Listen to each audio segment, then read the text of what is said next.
So just tell us who you are, how you found out about camp, were you a camper, how you became a staff person, that kind of stuff. Okay. I'm Courtney Vance. Well, I'm a fourth-year junior at Purdue, and I found out from camp from one of my friends in elementary school. She wanted to bring a friend with her, and I came with her. She stopped coming. I still came for 6 years, and I went on an adventure trip to the Florida Keys to go sailing, which is an awesome, awesome time. And I met two of my best friends, one of which I still live with at college now, that I keep in touch with. And then, like Colleen, I had real jobs, sat in a cubicle, typed on the computer.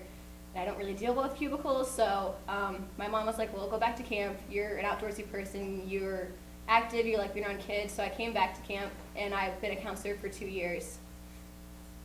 Did you have any doubts about being a counselor? Did you have any fears or things that said, I don't know if I can do this? Well, the only fear about being a counselor I really had was I first asked to work with little kids, and then the coordinator of the Pathfinders, which is the oldest group, said I should be a Pathfinder, so I was really afraid that I wouldn't be able to relate to the kids, which in the end turned out to probably be a better place because I don't think I would have dealt with little kids. I shouldn't have said that. Sorry. Edit that part. But I didn't really have any fears. I mean, I have younger, not technically siblings, but I have younger friends, and I've always gotten along with them really well, so no. Were you better at it than you thought you'd be?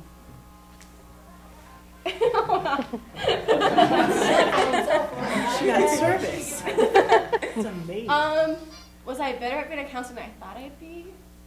I don't really know if I was better. I like to think I was, but I mean, I really enjoyed it, and they let me come back the next year, so I must have been pretty good.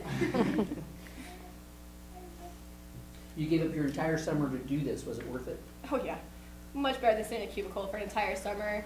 And plus, like, you make so many friends, and it's nice because most of the counselors who work here go to different colleges, but for the whole summer, you're with them and you can make really strong friendships. And, you know, if you still see each other, you know, just at Christmas time or something, you can still go back to where it left off at camp, or if you have people who go to college with you, you can see them, and it's just a good way to build up friendships. So, yeah, I'd say it was worth it to lose a whole summer. Well, not really lose a whole summer, just live here for a whole summer. Many campers, as well as staff, say that they grow spiritually while at camp. How did camp affect you spiritually? Sorry. I say camp affected me spiritually because back in high school I just had a really hard time. Kind of didn't really agree with God on a lot of things because I had some friends pass away, and coming here just helped rebuild it, and having the kids ask you so many questions, it's just constantly challenging you and making you look deeper into it, and at the same time rebuilding it, and just being around the church atmosphere and being outside and all that stuff just helps build it stronger. And you go back to school, you feel more faithful, and you feel like you can handle like the pressures and stuff and not go down the wrong road.